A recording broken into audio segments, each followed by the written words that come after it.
Hello, everybody. This is Blair Taylor, and I'm your host of The Next Chair. And I am about as excited as I could be today to have a great cohort of guests joining us. And we're going to talk about whether or not we are facing diminishing opportunities in this country of ours. And what a big topic for today. And I know many of you as listeners are deeply concerned. I mean, we've got all kinds of threats to what was once the American dream that was so buoyant and so vibrant for all of us. And now we have, housing is hard to get a hold of and increasingly out of reach. Education is the value of education is in question. That's never happened in my lifetime. Economic gaps are significant and seemingly growing. So we've got an incredible group of people to talk about this today, and not just to talk about it through the perspective of what's wrong, but maybe to try to think about what can we do differently as leaders, and how should we be developing the leaders that we need for the future. So exciting topic, exciting times.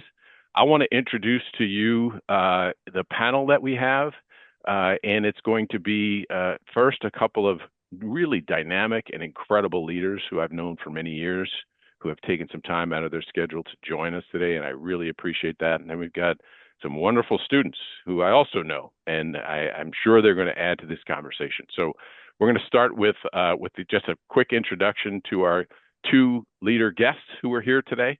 First, I want to introduce Chris Carr. Chris is a business executive. He has led major corporations, including Starbucks. He ran the U.S. operations for Starbucks. He was chief operating officer of Sweetgreens. And by the way, Chris, I'm a big fan of Sweetgreens. We eat there all the time. You'd be happy to hear that. And he's also on the board of several colleges and universities, including Howard University. And so therefore he brings again, we're looking for cross-sector commentary, thoughts, experiences here. So Chris, thank you for joining us this morning. It's great to have you. And then I want to introduce a man who probably needs no introduction to many of you, Austin Buettner. Austin has founded a nonprofit among many of his other endeavors called Vision to Learn, which provides eye care, the largest eye care provider for the public school system. And that's just one of his many endeavors that he's been an incredible leader, shaping and molding and directing. Austin was also the publisher of the LA Times. He was the superintendent of LA Unified School District, and he is now a candidate for mayor of the city of Los Angeles. Austin and Chris, welcome to both of you. Thanks for joining the show. It's fantastic to have you here. Blair, thank you. Pleasure to be with you, and Chris and Lane and Chase, pleasure to be with all of you. Yes, likewise. Thank you both.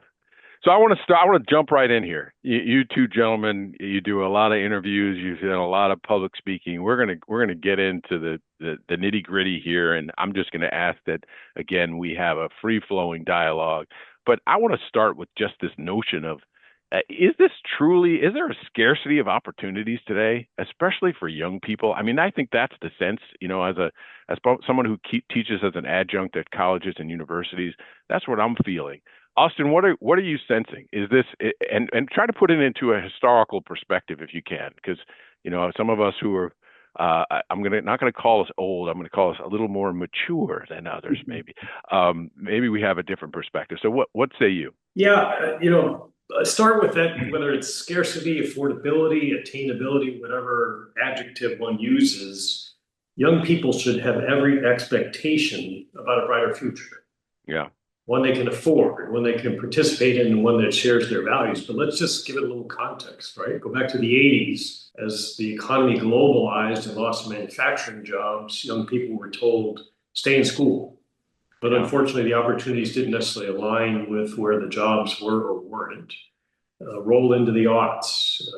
The policy was we had to save the financial economy in order to save the real economy.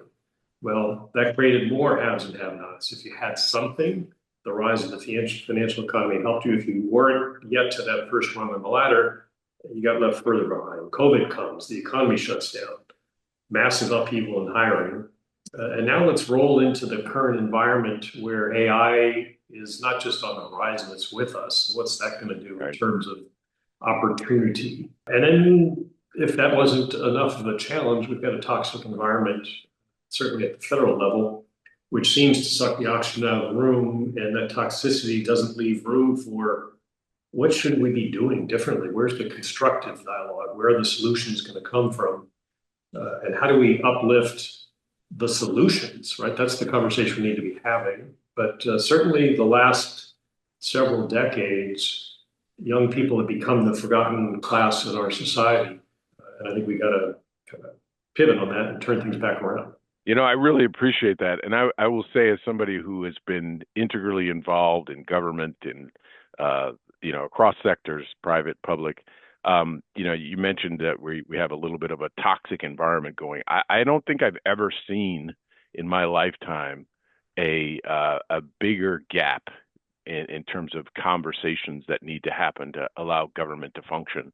And literally the two sides aren't speaking to each other anymore. And I don't know how we function with our government in terms of solving some of these problems if that doesn't get addressed in some way. So I appreciate that, and thank you for adding the historical perspective. Chris, what say you? I'm interested in your perspective, both as a leader in education and as a business leader. Are we facing a diminishing set of opportunities for young people today? What do you think? Blair, I'm such an optimist. I don't think so. I think, Austin, and I love the word that you used in terms of solutions.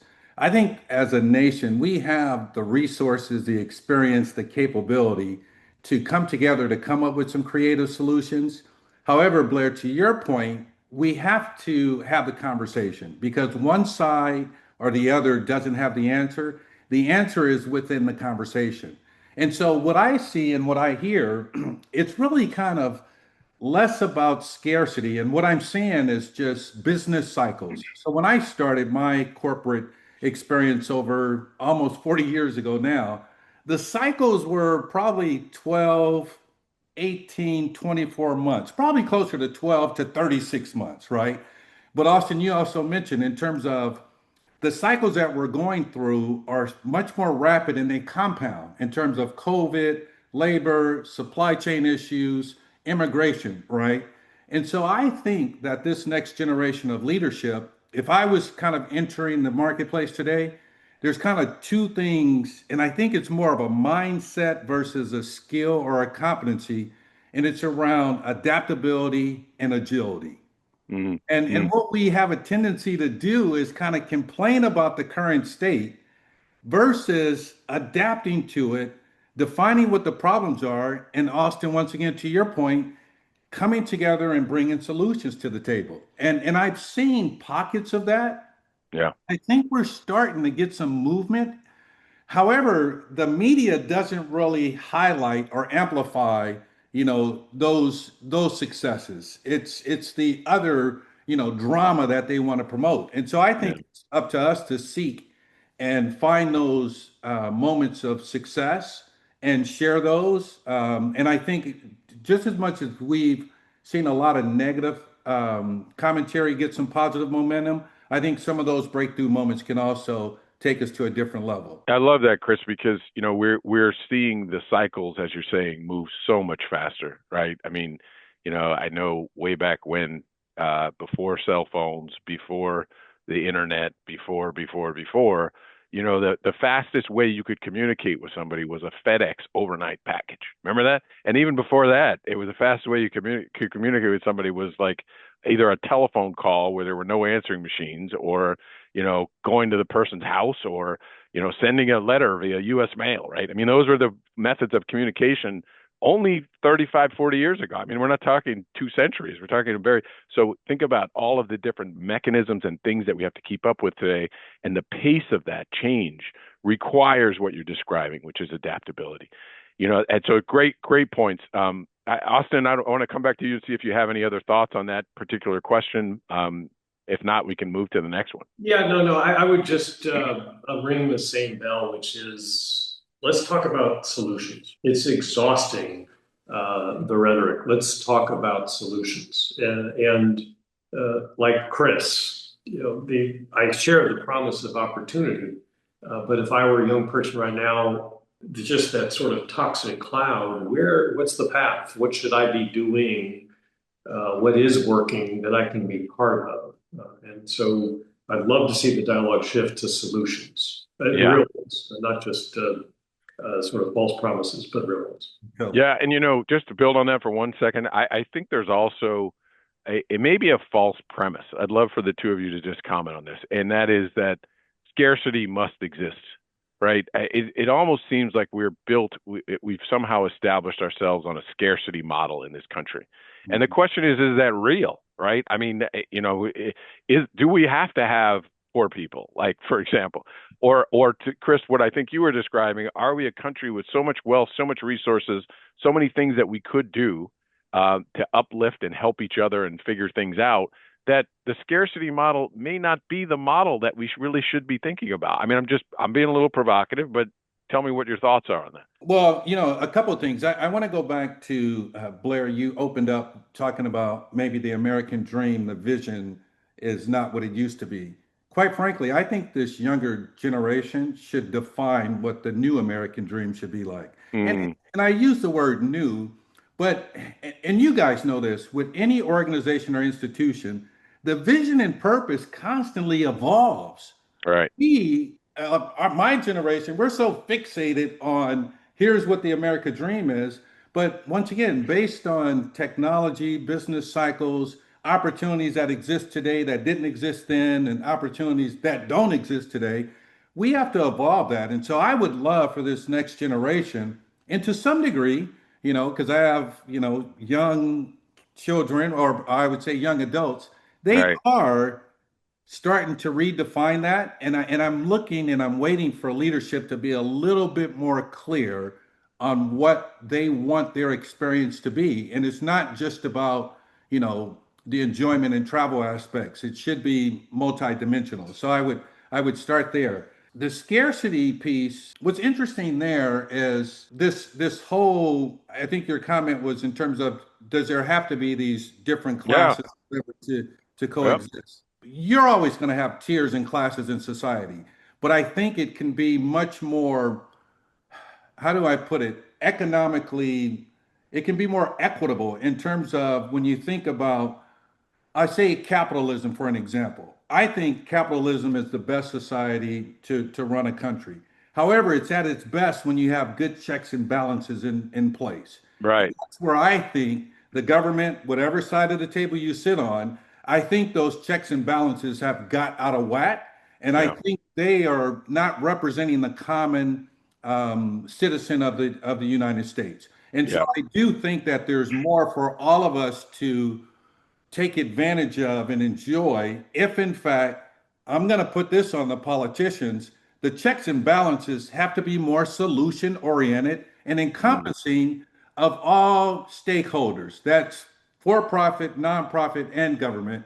And it's almost like we're playing this game between companies are offense, government is defense. And that's not the spirit of the team that we need to uplift our country.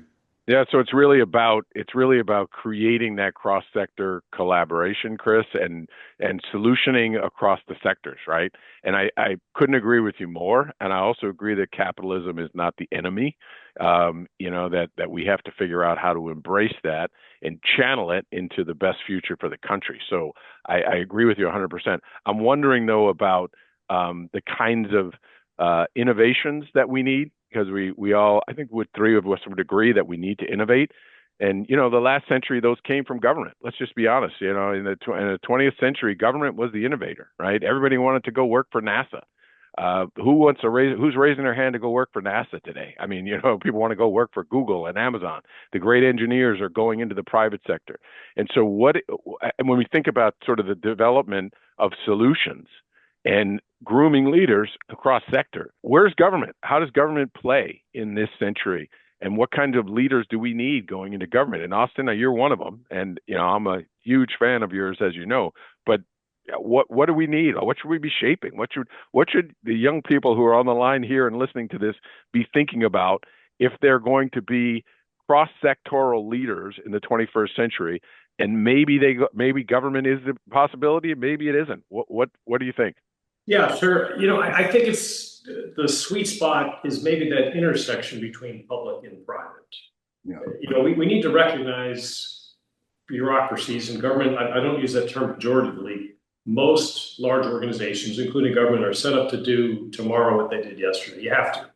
We're in a school district with 80,000 employees. You can't make up a new job for 80,000 people the next day. There needs to be some structure and some organization. But let's just take a moment and look at what we did with Vision Learn. So we listened to the community. 1 in 4 kids naturally need glasses, but kids in low-income communities go to school and don't have them. So we figured out a different solution. We brought the solution to the kids, no questions asked. We have these mobile clinics. It looks like a bookmobile, but there's an eye doctor's office inside. And so we've gone to where kids in need are and provide the solution, no questions asked. Screening, exams, glasses, we've solved the problem. Along the way, we built a public-private model to make it endurable. So philanthropy takes a risk and starts it. All of the best practices of the private sector in terms of measuring the outcomes, but we match it up with Medicaid and Children's Health Insurance Program, which are designed to provide coverage and the funding for a program like this, but it was falling through the cracks. So roll the clock forward, 300 dynamic young people working in the organization in 20 states and DC, 850 cities across the country. It's become the solution. And think about it. We're all big believers in public education. If a child goes to school hungry, we'll feed them. We'll make sure they have the books, the textbooks they need, and the great teachers in the classroom. Why not glasses? Now, this is one of those things government identified in 1965 when Medicaid first passed, that every child should get a proper eye exam and glasses. But it wasn't happening. It took private sector innovation, a different approach, and the combination of public-private to develop a solution. So I think innovation will continue to occur. And I hope people look at the Vision to Learn type of organizations as opportunities for young people. Sure, go to Google and change the world in one way. Go to Vision to Learn and change the world in a different way. We need both. I really like that, Austin. And let me see if I can just break it down. So philanthropy has a role of being catalytic, right? Like put the money in, get something innovative started. The private sector has a lot of innovation capability, right? We've got to tap that to solve some of these problems that seem so difficult and challenging to work through. And then the public sector has the ability to scale, right? I mean, maybe unmatched ability to scale, whether it's across school districts, whether it's across cities, states, whatever it might be. So I really think we're getting into sort of how do you activate these solutions, right? And when we think about that, Chris, as we think about the educational system, are we preparing our leaders for that sort of cross-sectoral thinking, right? I mean, because if that's what's going to be required is to be able to understand how those pieces of the economy and different sectors work together. My question is, where are we on that process? You're on many college boards. Tell us what you think. I think we're moving too slow. First off, I'm getting excited from this conversation because I'm sorry, I just have to back up for 1 second here to give another example of what Austin was just talking about. And for an example, Austin, I never heard of your nonprofit, and you guys are doing some phenomenal things, right? So there's 2 things that come to mind. First off, Blair, and you will recall this because you created it at Starbucks, in terms of when you guys talk about the intersection of for-profit, government, and private, with Opportunity Youth, the initiative, right? And you were very clear on what the problem was. And the problem was the unemployment rate for, I think it was 16 or 17-year-olds to 21 years old. And you made an effort to bring together a coalition of companies, both profit and nonprofit, and get these individuals employed. And I can tell you there were thousands who were employed. And it was amazing, right? And that just shows you, and this is where I think the next generation of governmental leadership needs to have more of kind of a general management mindset where they can work well across functions or disciplines to unlock these problems. Like for an example, what I'm hearing in the marketplace today, sitting on a couple boards, 2 different boards, is what the mayor in San Francisco is doing, Daniel Lurie. All of a sudden, that city is really starting to turn around. It's starting to address some of the social issues. It's starting to attract more capital dollars. I think overall, if you did a survey for the population of people who live in San Francisco, they feel pretty good about the future. And it's interesting because his story is he came from a nonprofit. And I Mm. can't recall the name of it. I think it was Tipping Point. And their purpose, very simple, is to find problems or fund and find problems with promising solutions. Mm. Yeah. So it's once again, there are examples that this works.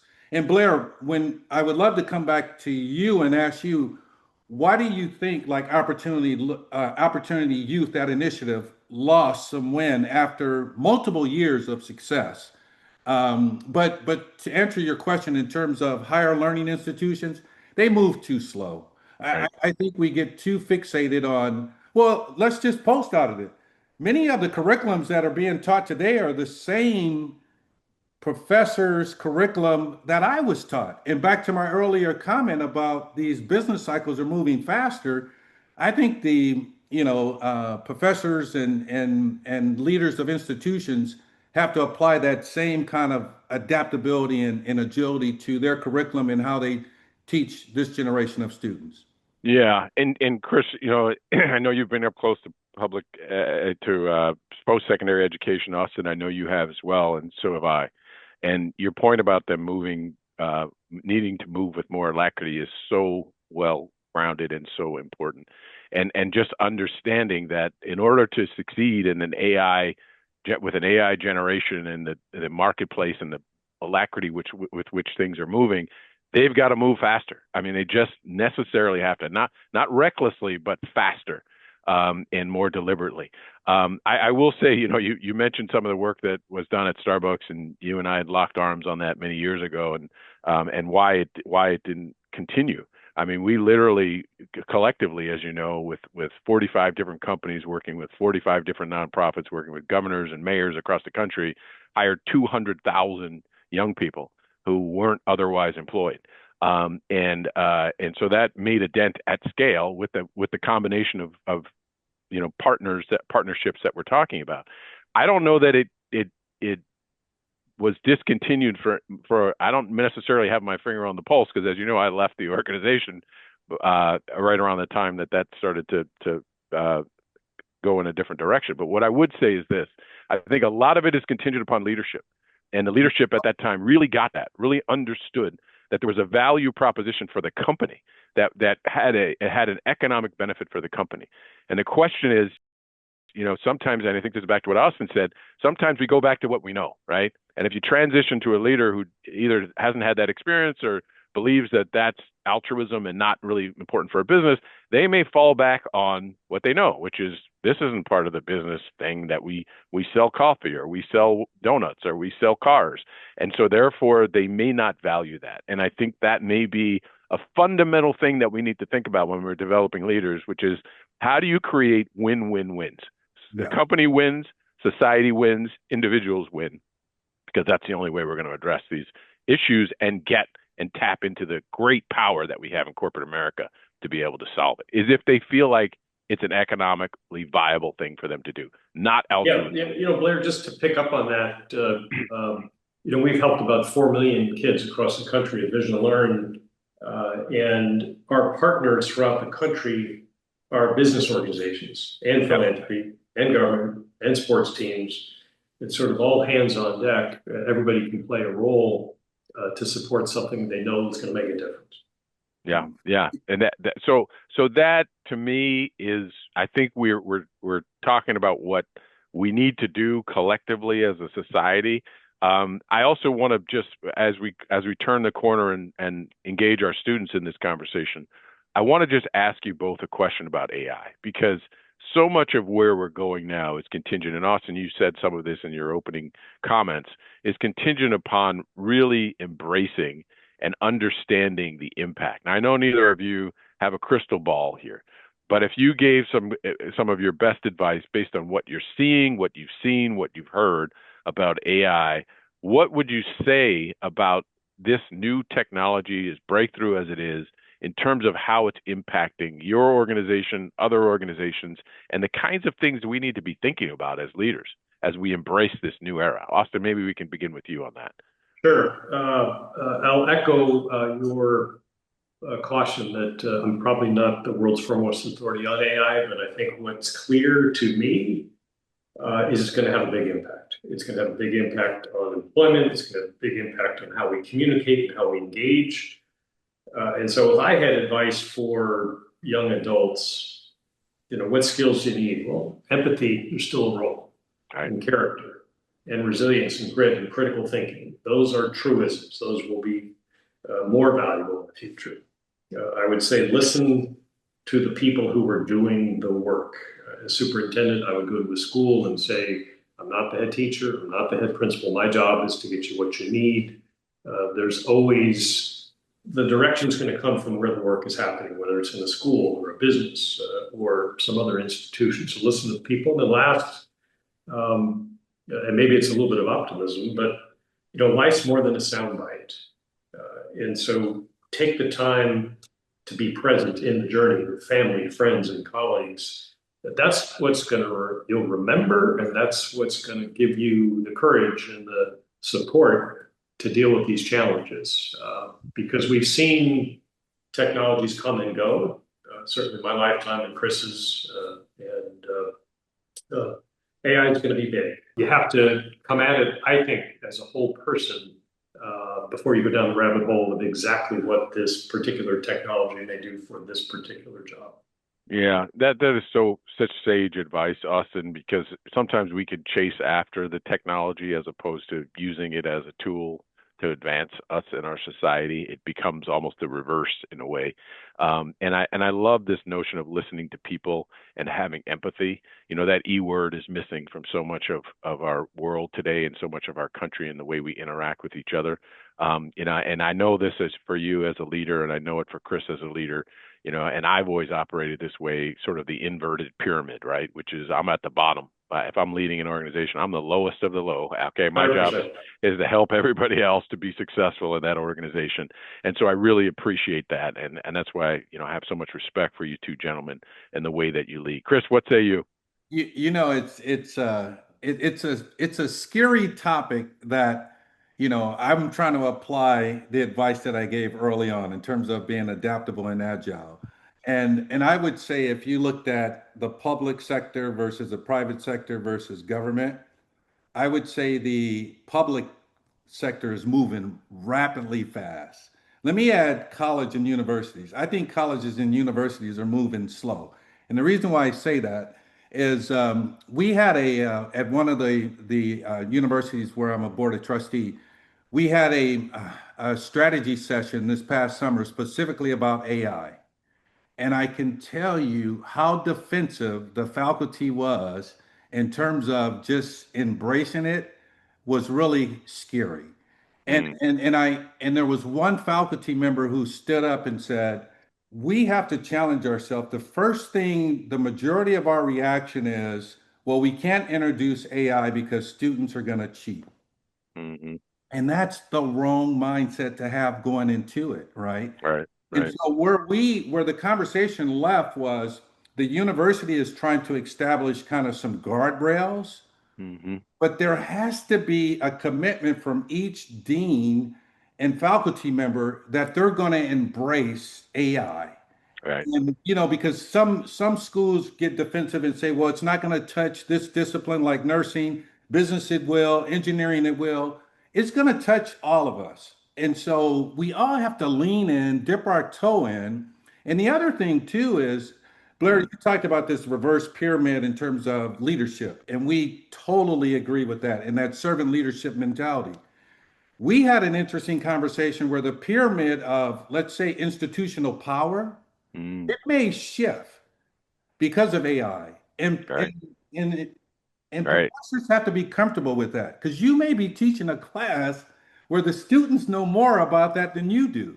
right. And so it gets back to what we were talking about is let's start with the end in mind. Let's start with what is the problem or what are we trying to teach? What are the desired outcomes for this course that I'm teaching? Yeah. As a professor, here's how I want to integrate AI, but let's co-create. Is there someone else in the room who has another suggestion or recommendation? And let's take the best of both and come up with a curriculum and an environment where we all can learn kind of the philosophies, but we can Yeah. also increase our capacity and competency in AI when we leave that class. Right. Right. I think so. That's where I'm at. I think we're kind of in this denial in terms of how fast should we move, how slow should we move. Uh, is it going to be more harmful? Well, the train has left the station. Right. So now Yeah. it's up for us to, I would say, massage it in a way that works for what we're trying to accomplish in higher learning institutions. Yeah, Chris, I was it's funny that you mentioned, I was at a similar retreat on AI and higher ed. And they actually did an exercise where they said, take your syllabus and your current syllabus and put it into chat or whatever the tool they were using was. And they said, now ask it to help you revise all of your materials with an AI focused curriculum. And you put in all of your materials, and within 25 seconds, it spat out a complete curriculum for the courses that I teach. Now, somebody came up to me and said, well, Professor Taylor, how long would it have taken you to develop that? I said, well, I've done it. Okay. Yeah. This is probably a month's worth of work that this thing just did in, 20 seconds or whatever it was. So you're absolutely right. How do you embrace this? How do you incorporate it as opposed to running from it? How do we stop the fear and start the process of solutioning, as you two gentlemen have said so eloquently, with this tool, which should be a great tool for advancement of education? So really appreciate those comments. I don't want to end this on a really bad note, a negative note, because this has been a really uplifting conversation, and I'm about to bring the two students in. So Chase and Lane, be ready, because you're coming up next. But I do want to say this, okay? We have had some of the most horrific deaths and shootings on campuses, as you know, Chris, and Austin. I checked the record. There are 398 mass shootings that have happened in this country in 2025, and we know the campuses. I don't want to. I'm not trying to be a downer here. Okay, so please forgive me, but we're taking on hard topics, and this is one of them. What kinds of just think about this as two leaders yourselves. What message do we send to the next generation about this? How do we get our arm? I'm not even talking specific policies necessarily. I'm talking about just messaging.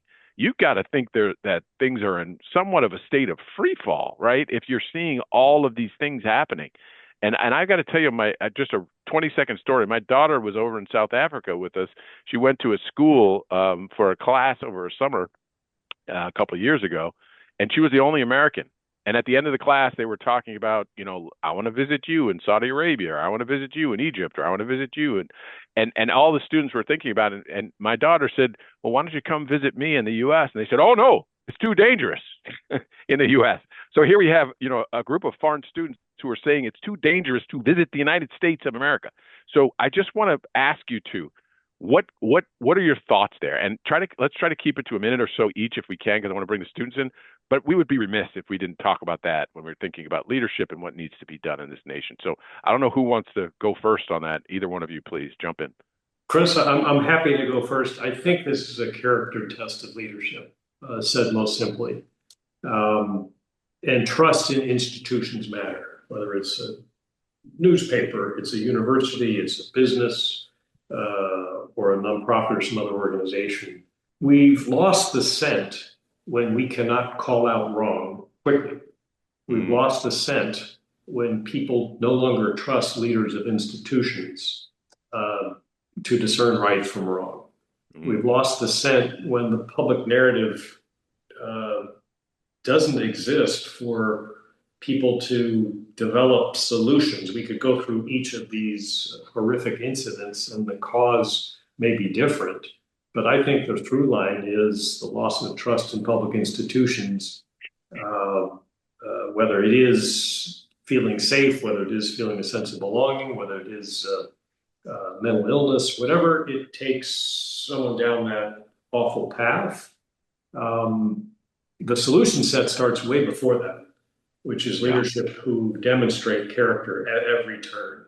who bring people in, who build trust. And if we don't have that, we're seeing a long cycle consequence of that, in my view. Yeah. I so appreciate that, Austin. And I'm going to use the I word here, which is integrity, right? Which I think is undergirding everything you just said, which is how do we make sure and young people who are on the line here, especially Chase and Lane, how do we make sure we are building a generation of high integrity leaders who are emotionally high EQ and IQ, right? Both of those things. Chris, you got the final word, my friend. Go ahead.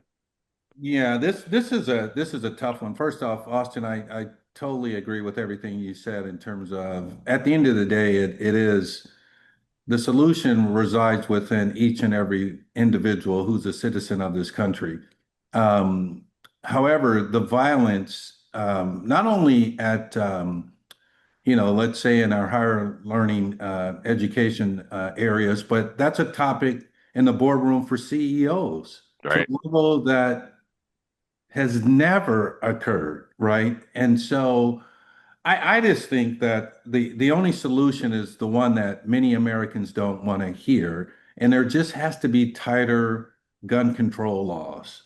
I mean, there is a right to bear arms, but there needs to be some limitation in terms of, what degree of an arsenal can any one individual have? And there has to be huge consequences for those individuals who violate it. Right. I don't see any other way to resolve it. It's an easy mathematical formula, and we know the variable that creates the problem. And so you have to either eliminate the variable or minimize the variable. And for whatever reason, we don't have an appetite to do that.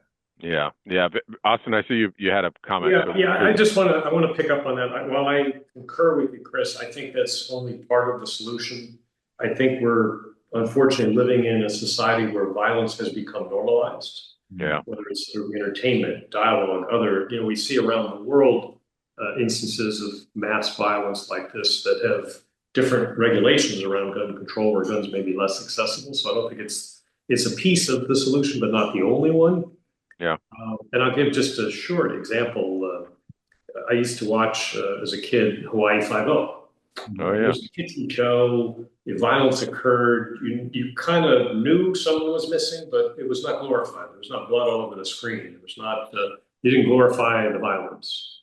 That show had a remake, and they were showing nuclear explosions in downtown Honolulu, bodies strewn on the street, and this, that, and the other thing. You say, okay, it's the same concept, Mhm. uh, but we're now normalizing it.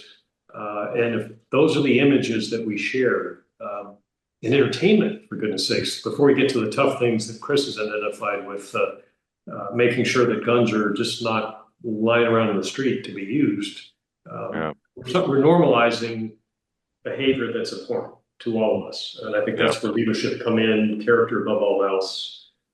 Let's stop it at the source. Yeah. Yeah. Excellent. Well, you two gentlemen, I knew the conversation would be great. I'm going to ask if you don't mind if you could hang around to listen to these students, and then I'm going to come back to the two of you with just some closing comments about what you heard. So, Chase and Lane, can you two just really briefly introduce yourself? Chase, over to you first, and then Lane, go, and then we'll dive into some questions for the two of you. Go ahead, Chase. Sure thing. My name is Chase Baugh. I'm a junior at Arizona State University. I have three majors. I study urban planning, geographic information science, and Spanish literature and culture. The true cross sector beginning. That's what I love that. Go ahead. All right, Lane, you're up. Hello, everybody. My name is Lane Carvajal Lozano. I am an automotive systems engineering major. I go to ASU Polytechnic, and I also do have a secondary focus on cross-sector leadership, as always, with all NGSC students. Okay, fantastic. Well, it's great to have you both here. You've been listening, and you've been silent so far, but this is where that ends right now. So what did you all think? What did you hear that inspired you? Chase, let's start with you. I think number one, as a country, we have struggles that last decades. We have struggles that last longer periods of time.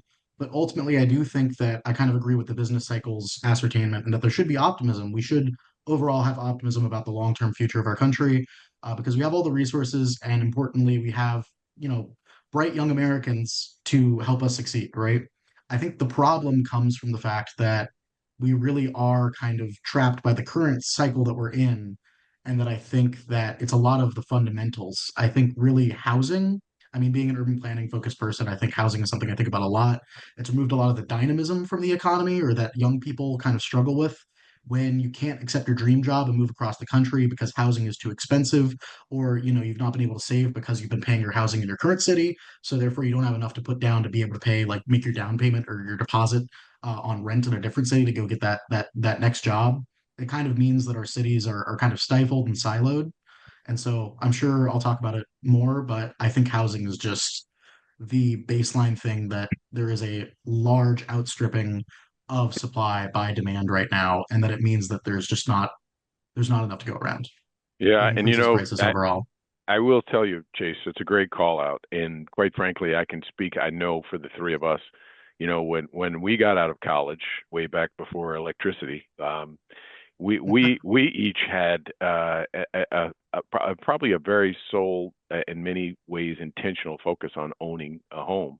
And for I can speak for myself, that dream wasn't like when I'm 45 years old, I'm going to own a house. That dream was within 4 or 5 years, I'm going to save enough to own. And sure enough, bought a first condo in New York City, only a couple of years after I graduated. So that was very real back in, way back in the day. And I think to your point that we've drifted away from that now, and quite frankly, it is very hard. And that is part of the it remains part of the American dream, home ownership, right? As one of the fastest ways to creating wealth, et cetera, et cetera. So I think it's an excellent call out. Lane, when you think about the conversation you just heard, and either, what inspired you or what concerned you, what comes to mind? I would just like to point back to something that Chris originally said, like about a few minutes ago, that we need to redefine what the American dream Mm, means. And it's a difficult question to ask a lot of younger students because, well, in essence, we do want the same things. We do want to own a home one day. We do want to look for a good job right after school. And, well, frankly, I just don't think we have the market for it right now. Frankly, a lot of things are not possible due to just the current circumstances with the economy and whatnot. We may need to temper our expectations. Maybe people need to be more optimistic in what sort of opportunities are out there. I think back to one of the quotes from my professor the other day, my engineering professor. He said, "Now, right now, you guys may not have a job as an engineer right out of college, and it's important to remember that you guys may not work as an engineer, but you will always have an opportunity as a technician, somebody who Right. works on the systems that you may develop. Perhaps we need to think that the degree that we're currently looking at and studying might not be what we actually end up doing in for the rest of our lives." yeah, and I was going to say that that ties directly into what we were talking about, which is flexibility and Mhm. being agile, right? And recognizing that, hey, I may have trained for this, but now I need to shift and be able to adjust my career and aspirations accordingly. But I want to just ask a very direct question, which is, how are you feeling about your future right now? You both are sort of turning the corner. You're going to be coming out of school relatively soon. Are you feeling optimistic about what the opportunities are that for you and your classmates, or less than optimistic? And Chase, let's go back to you and just give us your quick thoughts. Feeling good, thumbs up, not so good, and what's the rationale behind that? I feel fairly confident. I've been personally working for a long time trying to make sure that I have the best resume I can, and I want to be as agile as possible in order to fulfill my goals of getting a job out of college. Not only getting a job out of college, being able to do something that I really care about, that I think will have good public impact. But I think overall, I've managed to work myself into some good circumstances, so I'm personally very excited. I would say that as an outlook for a lot of my friends and seeing what they're looking into and seeing their outlooks on life, I am a little bit worried because I believe that AI might be a bubble, and I Hmm. think that we may have a recession coming down the line very soon with these business cycles, boom and bust. So I am very worried what it looks like to be that generation that graduates into a recession potentially. But I think I'm personally I'm glad that I have some confidence in my personal situation. Chase, are you sure economics isn't one of those 12 different majors that you talked about earlier? I just want to check with you, partner, make sure I've got the whole picture here. Thank you for that, Chase. That's really insightful. Lane, how are you feeling about the future, and what are you thinking others are feeling? Personally, I'm very optimistic. I do agree with Chase on the notion that AI may be a bubble. It certainly has put a strain on many of our markets. Specifically, right now, we are facing a huge RAM shortage. Random access memory modules. Basically, it powers everything from computers to phones to anything, anything that has a chip in it. That memory is so crucial that now we're facing a shortage of just products in general, and it's tripled in price and probably uh, Mm, in the last day. And we're just facing a lot of shortages that may put jobs on the line that AI may eventually actually be trained to replace. mm, And so I am optimistic that even though AI may replace opportunities, a lot of opportunities may arise out of that to maintain AI, to train it, to perhaps use it to create a new career. yeah. Basically, I'm very optimistic. I'm not really, I guess, worried that I might not have a job right out of college, but because there's always something that we can do in technology. There's always either we develop it or we train it to do what we want. And as history has shown, eventually all technology will kind of plateau in interest and it will eventually just fade into the background. We saw this with the major disruptors of iPhones in 2007. We saw that with video game consoles in the 80s. Eventually, everything does reach a plateau. Who knows? It might actually be different for AI since it's such a unpredictable model right now. And as well with this, a lot of AI models that currently do exist, they have a sort of built-in flaw with the solutions that they create. I kind of wanted to harp in on this a little bit earlier, but hallucinations. It's Mm, a concept where an AI will pretty much run out of steam and it will start to generate just a bunch of meaningless information. It'll start to eat its own tail, and eventually it will need to have a new surplus of information to keep going unless you just want it to be completely useless. yeah. But It's a serious issue, and there are flaws in that technology that are it also can be untruthful, right? It can start telling things that uh, enable its own survival, if you will, at the expense of being truthful. So there's a whole bunch of aspects of the technology that I don't think we've quite explored or understand yet. And Lane, I I love the fact that you're immersed in this the way that you are, because quite frankly, you and Chase are exactly the kind of leaders that we need to figure this out as we continue to move down this continuum. Last question for the two of you. So thank you, for displaying both your brilliance and your knowledge about the different sectors and also just a point of view about what's going on. But you got two great leaders on the line with you here, and you all are merging to greatness yourselves.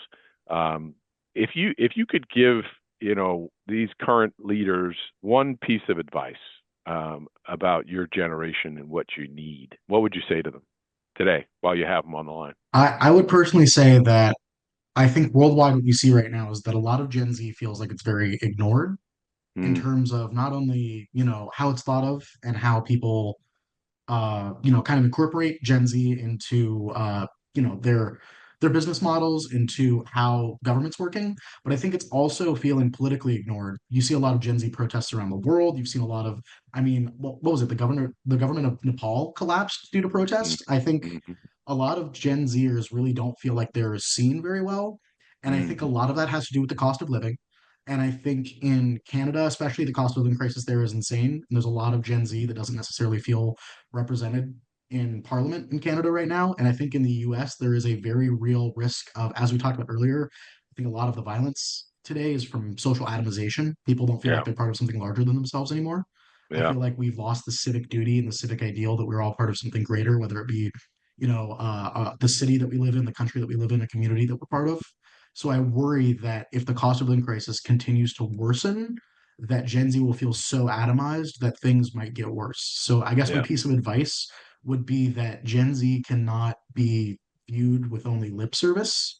It's Mm, something that needs to be a real calculation of, this idea that the power has to shift. It feels like the power is mostly concentrated amongst the boomers and maybe the older Gen Xers, especially in the housing market, especially in like the Senate. There's a lot of the House. I feel like is more representative. There's a lot more Gen Xers in the lower part and millennials and starting to be Gen Zers. But I feel like in the political process, in the economic process, in business, it feels like the power is concentrated, yeah. and there needs to be this real long-term focus on how it's going to move between the generations, or else Gen Z will feel left behind. And I'm afraid what happens if that were to occur. Really appreciate that. Thank you, Chase. Lane, give us yours.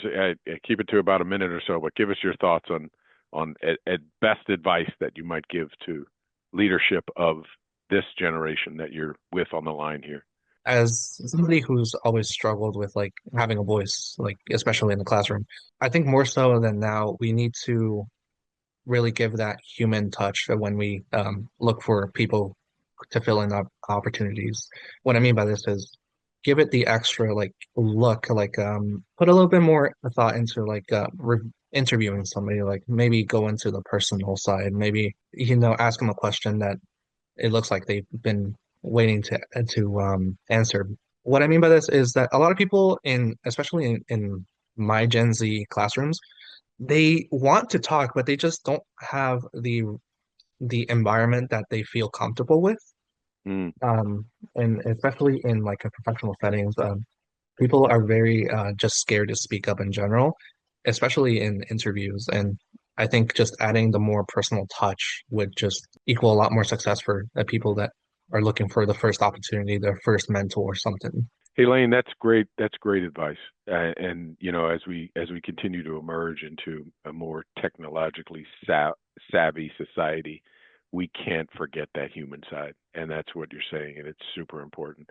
You two students are fantastic. I got to tell you, I feel better about my future every time I talk to you two in particular, and students more broadly as well. So I want to turn it back over to Austin and Chris to close us out here.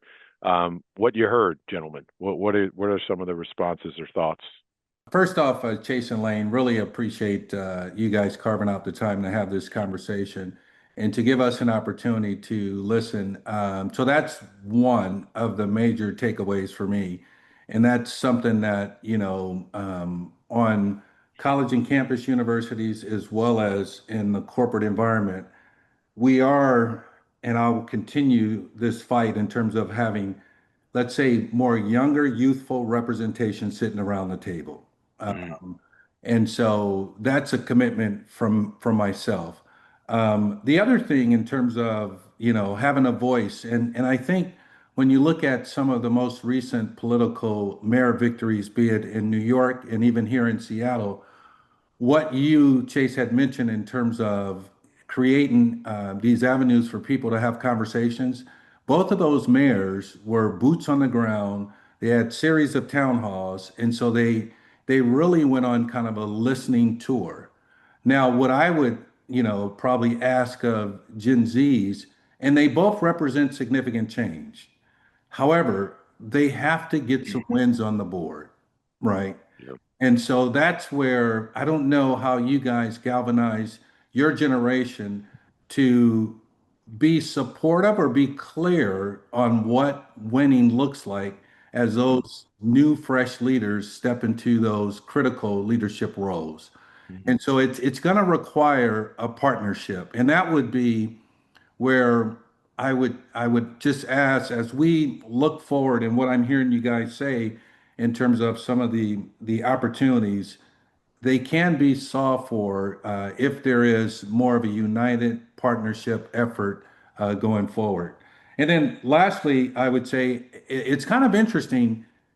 I made a reference where I said the answer is in the conversation.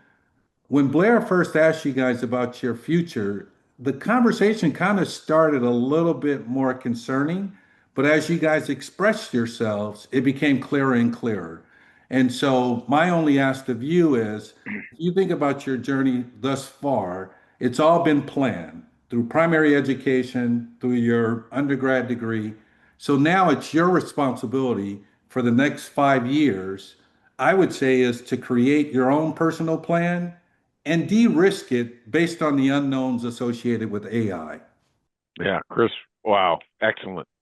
Excellent. I hope the two students are taking some notes over there because that's some good advice that you just heard.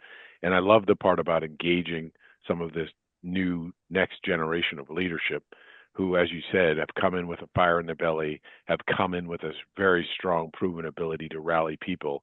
What they don't have is experience leading cities, okay, or organizations. So they're going to need a lot of help and support particularly from this Gen Z. So thanks for that, Chris. Austin, you're going to have the last word, my friend. Sure, and I'll pick up on Chase's very valid, very good advice, which is to make sure the younger generation is not ignored. So I'll be very specific in my response, which is for both of you, come to Los Angeles. We need you. We need your talents. We need your talents, Lane. You said, one of your faculty members said, maybe not as an engineer. We need engineers in Los Angeles. I was just with the head of technology transfer at Caltech. He said, what we need are more engineers in Los Angeles. So we need you. I'll make sure that Blair gives you my contact information. Come west, young man. We need you. In case we're going to make sure you've got a place to live that you can afford, working on something where we're going to turn one of the great assets our community has, which is schools, who are the single largest landowner in Los Angeles. So we collectively own the dirt already, and it takes dirt and bricks and sticks and some labor and permit to build housing that people can afford to live in. Well, if you already own the land, we've just made your apartment or your condo that you purchase about 25 or 30% cheaper. And we could put you on the express lane to get it permitted if you're the developer to build it, because it's government-sided land. So all of a sudden, we're creating 5,000 new units of housing that people can afford to rent, buy, live in, whether they work in a school or Lane's that engineer working with a technology transfer group out of Pasadena. So the solutions are here, but we need you to work with us to make the solutions work. Because that's where the generations, I think, overlap. I think picking up on Chris's thread, wins on the board is not a political win. It's making sure that people in leadership roles hear you, give you a seat at the table, and you're part of that solution so that the time gets passed. So we're going to build the housing you can afford to live in, create a future for yourself. We're going to make sure that good paying job is there as an engineer. And that brighter future we create together. So again, I'll echo the thanks for both of you, your willingness to speak truth, your willingness to speak from the heart. And I admire how far you've come in your journeys and look forward to working with you on the next step here in Los Angeles. Thank you so much, Austin. Thank you, Chris. Thank you, Lane. Thank you, Chase. It's so great to end on that positive note of solution orientation. So that's going to be it for this episode. We're delighted that you joined us. We look forward to having you join us again on another episode of The Next Chair. Take care for now. Thanks.